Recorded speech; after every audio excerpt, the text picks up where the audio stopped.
Sejahtera dan selamat petang kepada seluruh rakyat Malaysia.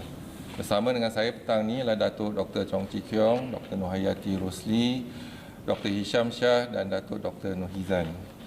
Kementerian Kesihatan Malaysia ingin memaklumkan bahawa terdapat 12 kes yang telah pulih dan dibenarkan discharge pada hari ini.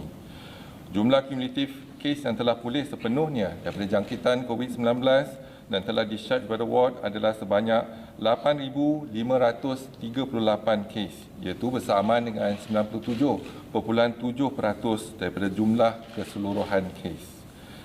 Sehingga 16 Julai 2020 jam 12 tengah hari, terdapat 3 kes baru yang telah dilaporkan. Ini menjadikan jumlah kes positif COVID-19 di Malaysia adalah sebanyak 8,737 kes. Oleh itu, jumlah kes aktif dengan kebolehjangkitan COVID-19 adalah 77 kes dan mereka telah diasingkan dan diberi rawatan di hospital. Ingin dimaklumkan daripada 3 kes baru yang dilaporkan hari ini, satu kes adalah kes import iaitu warga negara Malaysia yang telah mendapat jangkitan di luar negara. Kedua-dua kes penularan di dalam negara pula adalah di kalangan bukan warga negara Malaysia dan tiada kes di kalangan warga negara Malaysia dilaporkan pada hari ini. Perincian kes jangkitan dalam negara iaitu 2 kes di kalangan bukan warga negara adalah seperti berikut, iaitu di wilayah Persekutuan Kuala Lumpur, 1 kes saringan di depo tahanan imigresen Jalan Duta sebelum proses pemindahan ke depo tahanan imigresen yang lain. Ujian saringan ke atas 26 orang kena tahan, yang lain juga didapati dijalankan di mana keputusannya adalah 20 kes negatif, manakala hanya seorang kes masih lagi menunggu keputusan. Di Sarawak pula, 1 kes saringan di tempat kerja yang dijalankan oleh majikan didapati positif, iaitu melibatkan bukan warga negara. Sehingga kini terdapat 3 kes positif COVID-19 yang sedang dirawat di unit rawatan rapi dan 1 kes memerlukan bantuan pernafasan. Adalah dimaklumkan bahawa tiada pertambahan kes kematian berkaitan COVID-19 dilaporkan pada hari ini. Justru jumlah kumulatif kes kematian COVID-19 di Malaysia adalah kekal sebanyak 122 kes, iaitu bersamaan dengan 1.39% daripada jumlah keseluruhan kes. Sehingga 16 Julai 2020 jam 12 tengah hari, seramai 868,394 individu telah disampel untuk ujian COVID-19 di Malaysia, iaitu bersamaan dengan 27.41 per individu bagi setiap 1,000 populasi. Jika dilihat pula jumlah ujian yang telah dijalankan sehingga 16 Julai 2020, data awal di Crisis Preparedness dan Response Center CPRC Ibu Pejabat menunjukkan bahawa Malaysia telah menjalankan 1.577,417 ujian RT-PCR dan RT-K antigen. Ini kerana terdapat individu yang memerlukan ujian ulangan. Bilangan ujian yang dijalankan oleh beberapa negara jiran bagi setiap 1,000 populasi mereka adalah seperti berikut. Vietnam adalah sebanyak 2.7 ujian bagi setiap 1,000 populasi.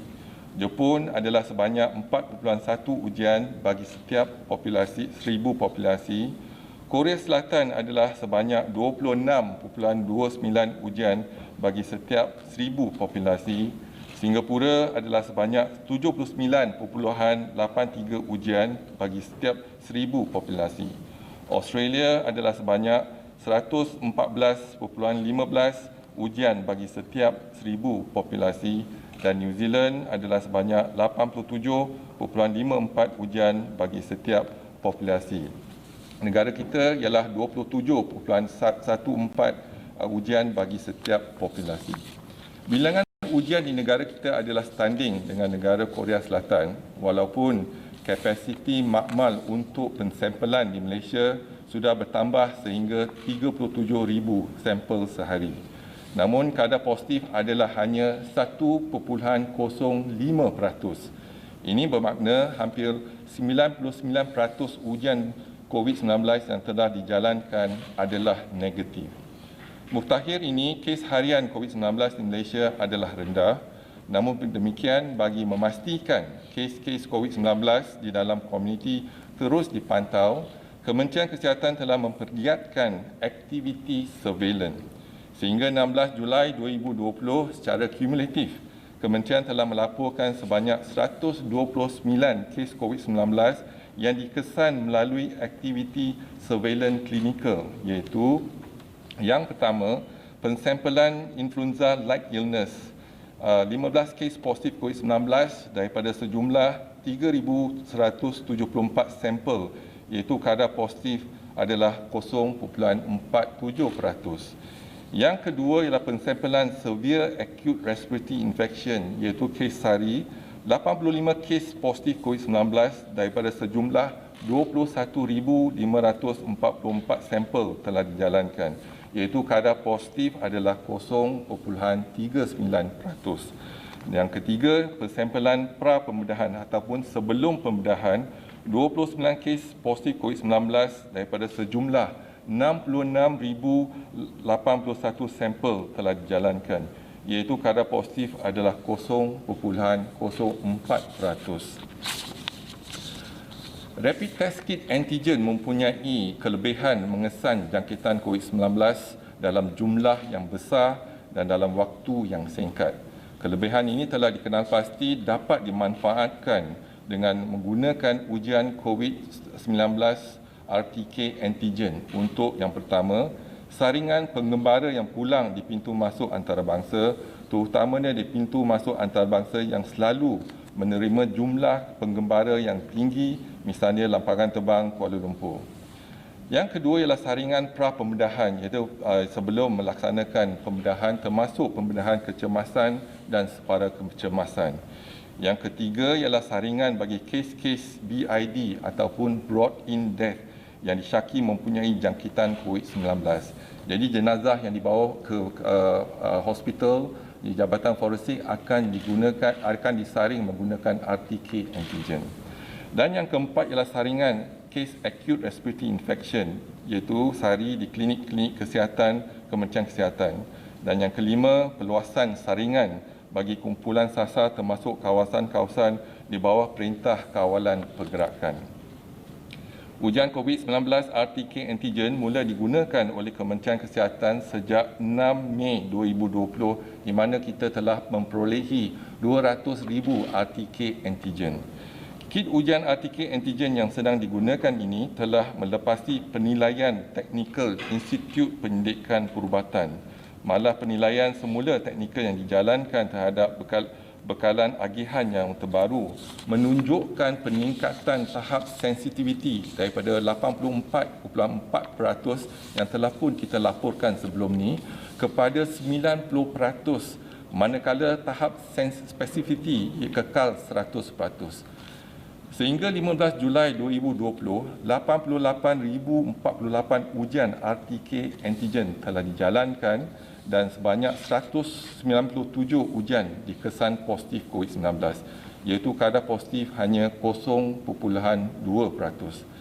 Daripada jumlah tersebut, 25,338 ujian adalah saringan di pintu masuk antarabangsa termasuk Kuala Lumpur International Airport, KLIA 2, Johor, Kedah dan Pulau Pinang.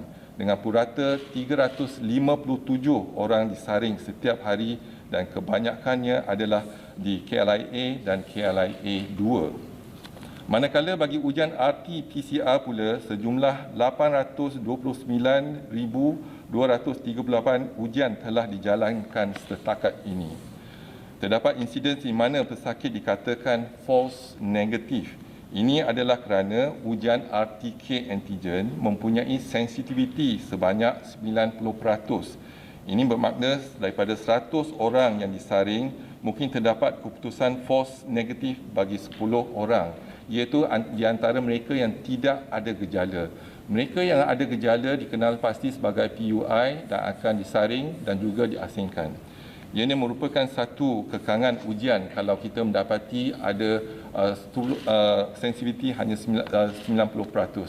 Tetapi setakat ini tak ada ujian yang pasti memberikan sensitiviti 100% dan spesifiti 100%. Berdasarkan siasatan yang telah dijalankan, kemungkinan besar individu yang mendapat keputusan false negatif yang tidak bergejala berada dalam tempoh inkubasi di mana kandungan bilangan virus ataupun virus load adalah rendah untuk dikesan oleh ujian RTK antigen. Justru setiap individu yang disaring masih perlu menjalani tempoh kuarantin 14 hari seperti yang telah ditetapkan dalam dasar Kementerian Kesihatan untuk pengurusan COVID-19. Sekiranya didapati bergejala, perlu dimaklumkan kepada pejabat kesihatan daerah yang terdekat untuk tindakan selanjutnya. Jadi apabila mereka kembali dari luar negara, ujian RTK antigen akan dilaksanakan. Jika positif, akan terus dimasukkan ke hospital dan diasingkan. Jika negatif, mereka kena patuh kepada home surveillance order, iaitu kuarantin di rumah untuk tempoh 14 hari, dan juga mereka perlu menggunakan MySejahtera dan kita akan mengesan mereka di rumah dan juga memantau perkembangan mereka di rumah. Dan jika mereka ada berjala, mereka harus menghubungi Kementerian Kesihatan, iaitu di Pejabat Kesihatan Daerah untuk tindakan selanjutnya. Pihak Kementerian Kesihatan Malaysia menyuruh agar orang ramai terus kekal waspada dan amalkan nasihat-nasihat kesihatan yang disarankan oleh Kementerian Kesihatan, walaupun kalau kita dapati angka positif COVID-19 semakin berkurangan. Elakkan 3S dan 3C, iaitu elak daripada kawasan yang sesak, crowded place, elak kawasan yang sempit, confined space, dan elak sembang atau bertutur dengan jarak yang dekat, close conversation. Amalkan 3W, iaitu kerap mencuci tangan dengan air dan sabun, wash, dan sangat digalakkan memakai alat peletup hidung dan mulut, face mask di tempat awam dan jika bergejala. Dan warn, iaitu amaran dari Kementerian Kesihatan yang berkonsep peringatan untuk elakkan bersalaman dan bersentuhan. Amalkan etika batuk dan bersin yang betul, dapatkan rawatan jika bergejala, duduk di rumah dan elakkan kunjung-mengunjung kalau boleh, lakukan aktiviti disinfeksi dan pembersihan di kawasan yang kerap disentuh. Selain itu, ingatlah kepada SOP. S ialah syarat-syarat seperti yang ditetapkan di bawah Perintah Pergerakan Pemulihan. O ialah orang berisiko tinggi seperti kanak-kanak, bayi, warga emas dan orang kurang upaya perlu dilindungi. Manakala individu tidak sihat dan bergejala, dikehendaki segera menjalani pemeriksaan kesihatan. Penjarakan P ialah penjarakan sosial diamalkan pada setiap masa, iaitu sekurang-kurangnya 1 meter. Kementerian akan terus memantau perkembangan kejadian jangkitan dalam negara dan juga luar negara melalui maklumat yang diperolehi daripada Pertubuhan Kesihatan Sedunia. Orang awam akan sentiasa dimaklumkan sebarang perkembangan dan kementerian akan memastikan langkah pencegahan dan kawalan dilaksanakan secara berterusan. Seterusnya dimaklumkan saringan COVID-19 di 453 sekolah tahfiz dan madrasah seluruh negara sehingga 16 Julai 2020. Dan jumlah pelajar, guru dan kaki tangan yang telah dikenal pasti adalah 24,447 individu. Jumlah sampel diambil dan diuji setakat ini adalah 20,788 bersama dengan 85%. Jumlah kes yang positif kekal 733 kes, iaitu bersama dengan 3.5%. Mereka yang bergejala kekal 98 kes, iaitu 13.4%. Mereka yang positif dan tidak bergejala kekal 635 kes, iaitu 86.6%. Seterusnya dimaklumkan laporan saringan COVID-19 di 454 pasar di seluruh negara sehingga 16 Julai 2020. Jumlah peniaga, pekerja, pemandu dan lain-lain yang dikenal pasti adalah 45,590 individu. Jumlah sampel diambil dan diuji setakat ini adalah 34,834 individu bersama dengan 76.4%. Mereka yang dikesan positif adalah 276 kes, iaitu 0.8%. Mereka yang bergejala kekal 38 kes, iaitu 13.8%. Mereka yang positif dan tidak bergejala kekal 238 kes, iaitu 86.2%. Dimaklumkan laporan saringan COVID-19 di 432 pusat jagaan warga emas sehingga 16 Julai 2020. Jumlah penghuni, penjaga dan kaki tangan yang telah dikenal pasti adalah 18,268 individu. Jumlah sampel diambil dan diuji setakat ini adalah 16,419 individu bersama dengan 89.89%. Mereka yang dikesan positif adalah 30 kes, iaitu 0.2%. Mereka yang bergejala kekal 5 kes, iaitu 16.7%. Mereka yang positif dan tidak bergejala kekal 25 kes, iaitu bersama dengan 83.3%. Seterusnya dimaklumkan laporan rakyat Malaysia dan pemastautin tetap yang pulang dari luar negara sejak 3 April sehingga 16 Julai 2020 dan dikesan positif COVID-19 adalah sejumlah 683 kes.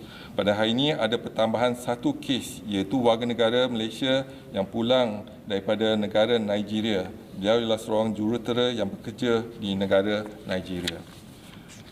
Seterusnya laporan jumlah kumulatif saringan dan ujian COVID-19 di kalangan warga asing setakat 16 Julai 2020 adalah sejumlah 65,066 individu.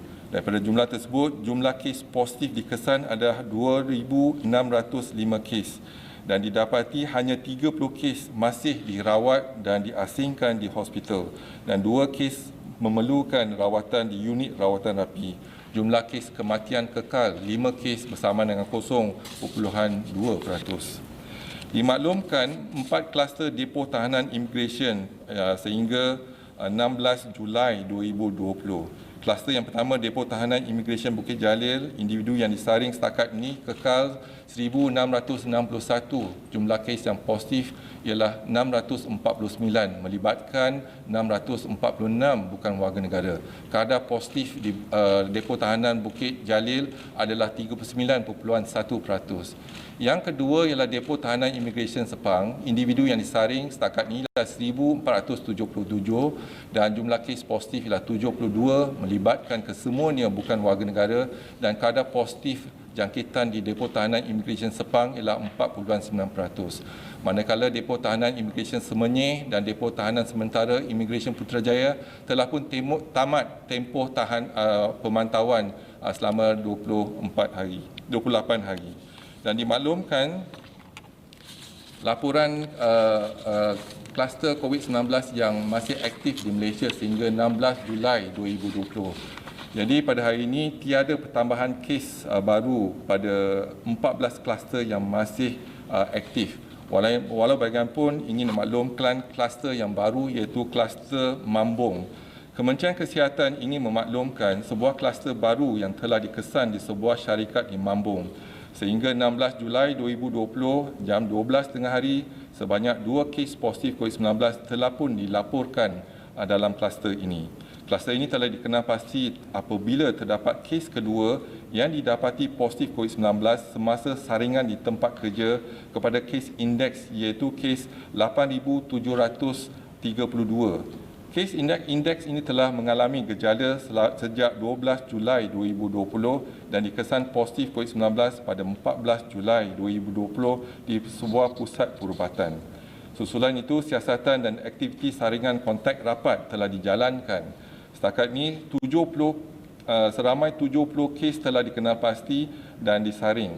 70 individu telah dikenal pasti dan disaring, di mana 2 kes dikesan positif iaitu 1 warga negara Malaysia dan 1 bukan warga negara dan 68 individu masih menunggu keputusan. Langkah pencegahan seperti proses pembersihan dan nyakuman telah dijalankan di premis syarikat tersebut dan punca jangkitan kluster ini adalah masih di dalam siasatan. Seterusnya dimaklumkan kapasiti harian 56 makmal COVID-19 negara yang menjalankan ujian RT-PCR sehingga 15 Julai 2020 adalah sebanyak 37,004 ujian seharian Dan semalam jumlah seharian adalah 6,893 bersama dengan 19%, dan masih ada lagi data tidak lengkap yang belum disalurkan kepada Kementerian Kesihatan daripada makmal swasta.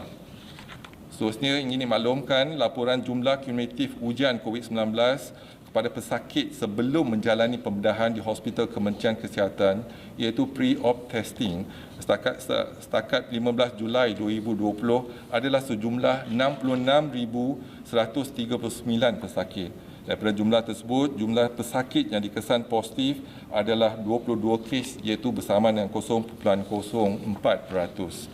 Dan dimaklumkan laporan jumlah kumulatif ujian RTK antigen setakat 15 Julai 2020 adalah sejumlah 88,448 ujian, dan didapati 197 ujian adalah positif bersama dengan 0.29%. Dan pada hari ini dapat kita simpulkan iaitu kes harian dikesan positif COVID-19 adalah 3 kes saja. 1 kes import warga negara Malaysia yang pulang daripada negara Nigeria, dan 2 kes penularan tempatan iaitu melibatkan kedua-duanya bukan warga negara. 1 kes adalah warga negara Vietnam, kes saringan depo tahanan imigresen Jalan Duta yang tidak bergejala, dan 1 kes adalah warga Indonesia, itu kes saringan pekerja sebelum memulakan pekerjaan. Dan saya buka pada sebarang pertanyaan, dipersilakan.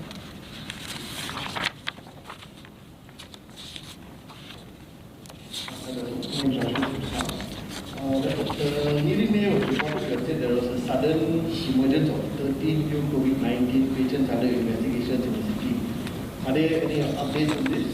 I just updated just now, so we are waiting for the report. So the cluster Mambung, for example, we have done 2 cases positive, but we are waiting for the screening for another 68 cases.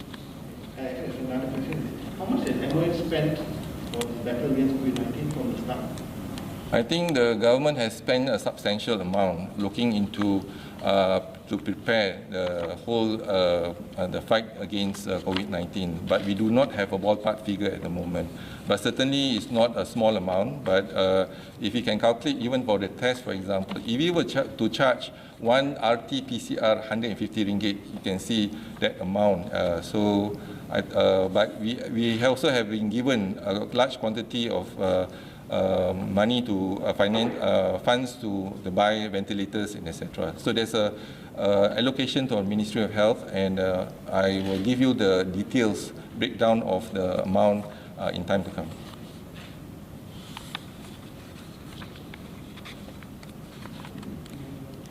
Thank you for telling us about the RTK and also the testing numbers. Just would like to ask you about that. With the RTK, you mentioned the sensitivity and also the specificity. MNA, Malaysian Medical Association, has also asked the ministry to publish a list of approved RTK kits. I was wondering if the ministry is going to do that. But also on false negative, recently we saw some false negative RTK tests in KLIA, I believe. Is it possible to, since you mentioned there's no 100% perfect test, is it possible to use RT-PCR at our borders to ensure there's no outbreaks that we foresee? That's the first question. Second question is about general testing numbers. I think yesterday we heard in the Dewan Rakyat there was some discussion about why Malaysia is not testing as well as other countries perhaps. You mentioned today that we're conducting 27.43 tests for 1,000 people. I was wondering, Doctor, can you explain why are we actually testing below our maximum capacity?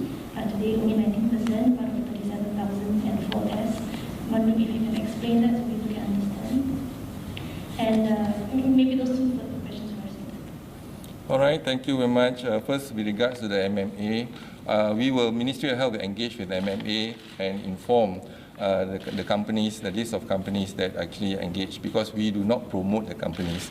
But this is, again, once you promote a company, then the other companies will be, they are not promoting them as well.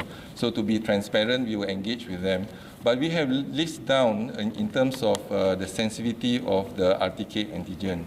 So RTK antigen, the advantage is that, yes, we know there's no 100% perfect test, 100% sensitivity, 100% specificity. We do not have that test available. The best that we have is 90% sensitivity, but specificity is 100%. So with that test, the advantage of RTK antigen is that it can be done within 45 minutes, as compared to RT-PCR is amplification test, and it takes about 6 hours for us to do it. And you need about 96 sample before you can run the test. So there's a delay will be certainly in the RT-PCR. But if you want to do it fast and quick, and the cost is also cheaper as compared to RT-PCR. So that's the reason why we are using it. But to say that, to conclude that this is a false negative, you have no proof to say it's a false negative, because at that point of time, the patient is asymptomatic, and the patient might have been in incubation period, and the virus load is not high. And that's why the RTK antigen is not detecting it. That's possible. Even if we were to do a RT-PCR, it may be also a negative. That's the reason why we insist it's a mandatory to have the home quarantine, to make sure that they stay at home. Then when they have symptoms, they contact us. Then we advise them to come to the clinic, and they will test them with the RT-PCR. That's how we can isolate the patient.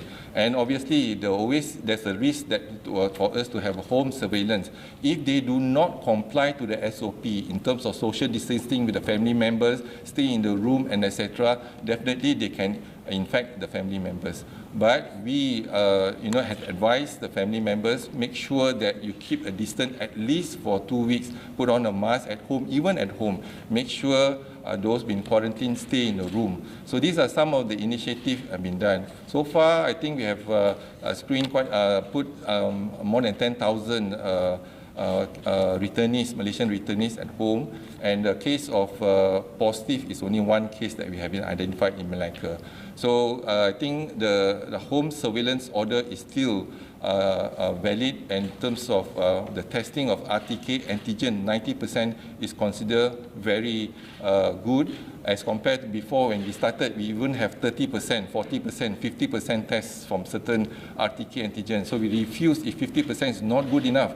But 84.4% we thought is reasonable for us to take on in view of the advantage. But now when we retested again, whereby we use the same suspension to do RTK antigen, and the same suspension we send in to the lab to test for RT-PCR, we found out it's about 90% sensitivity and 100% specificity.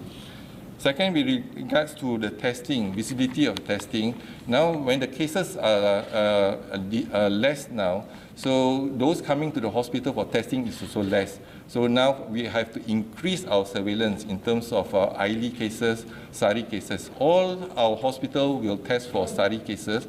That means you have a pneumonia or acute respiratory infection, we will test for the COVID infection.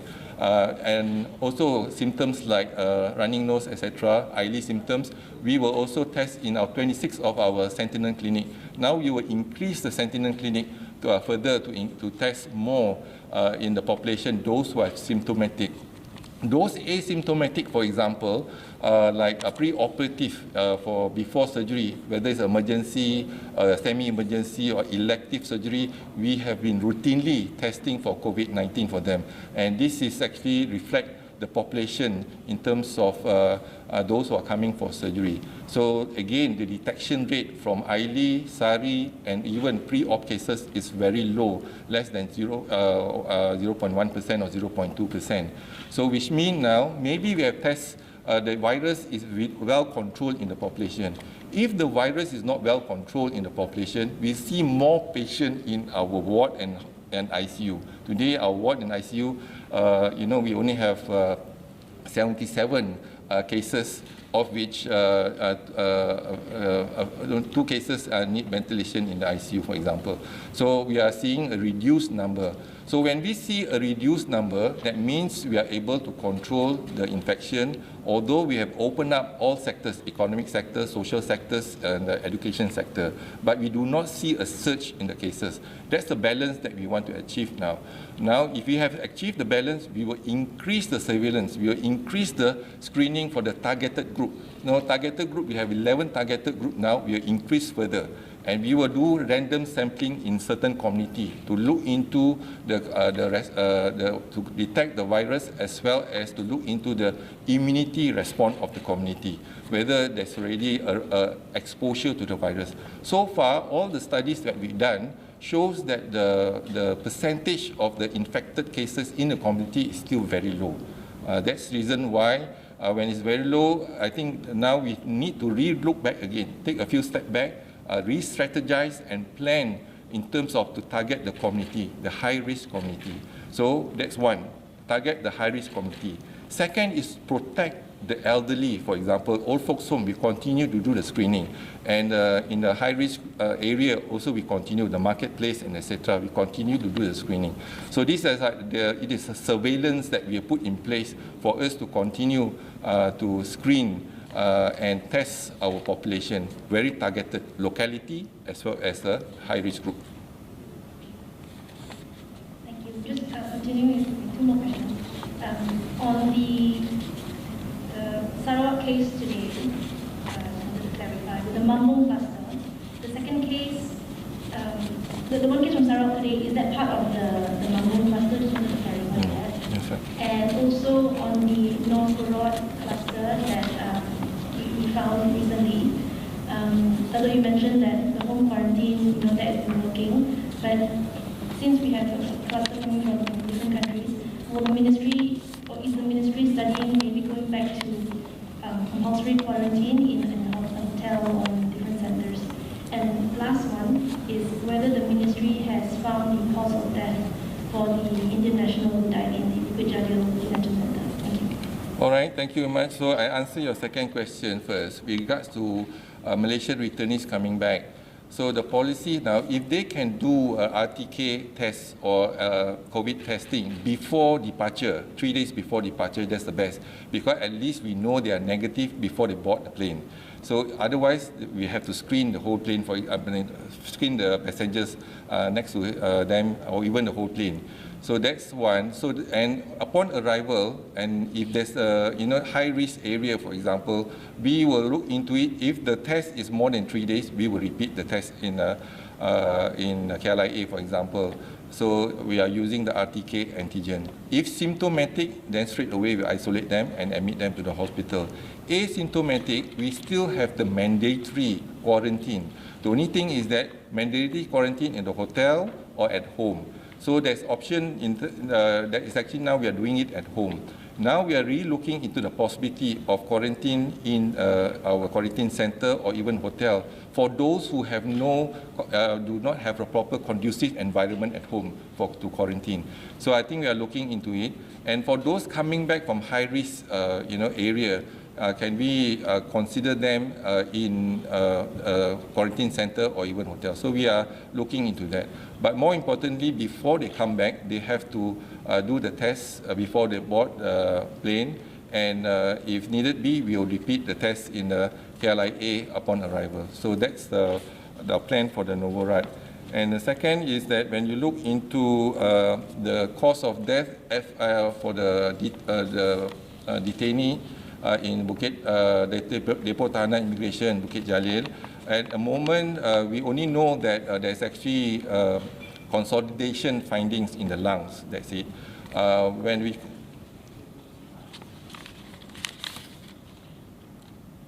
So consolidation in the lung, but the official report, we have yet to get the full official report from the forensic department. So I think they are doing a few culture of the virus, the bacteria, etc. So until we get a full official report, then only we announce it.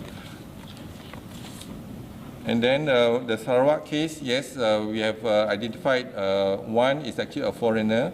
work in the same company came in with symptoms, so been admitted.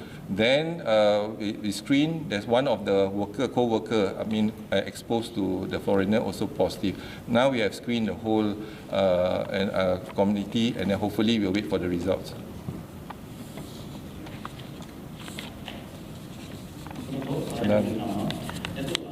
Perincian kes semalam di Sarawak melibatkan seorang petugas kesihatan. Perincian kes tersebut. Ya, jadi jururawat tersebut telah pun ada pendedahan kepada kes yang positif. Jadi kes yang positif telah dimasukkan ke hospital pusat rawatan bukan kerajaan, swasta. Lepas tu telah dikesan positif dan telah pun dimasukkan ke hospital umum Kuching. Dan apabila jururawat tersebut mendengar kes tersebut telah masukkan, dia pun menjalankan saringan, dan saringan tersebut mendapati dia positif. Dan positif kita asingkan, masukkan di hospital dan asingkan untuk dia kontak rapat dengan kes tersebut, kes yang terdedah, kes positif tersebut. Jadi bila kita dengar, contohnya kita dengar ada kes yang positif dan kita ada terdedah pada kes yang positif, kita laksanakan ujian dan ujian itu positif. Dan bila positif, kita masukkan ke hospital untuk pemantauan dan rawatan.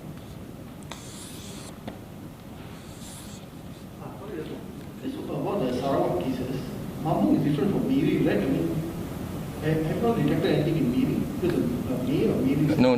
At the moment, that's the cluster that we identified. Other than Sarawak area, there's nothing in Miri. Okay, ada lagi soalan? Kalau tak ada, sekali lagi saya ingin mengingatkan rakyat Malaysia untuk patuh kepada SOP walaupun kes kita semakin berkurangan dan ada kalanya mencapai kes sifar. Tapi apa yang penting ialah kita kena pastikan kita dapat memutuskan jangkitan penularan COVID-19. Kita kena jaga kita kena jaga keluarga kita kena jaga masyarakat dan negara kita. Dengan itu, sekian, wabillahi taufiq wa hidayah. Assalamualaikum warahmatullahi taala wabarakatuh.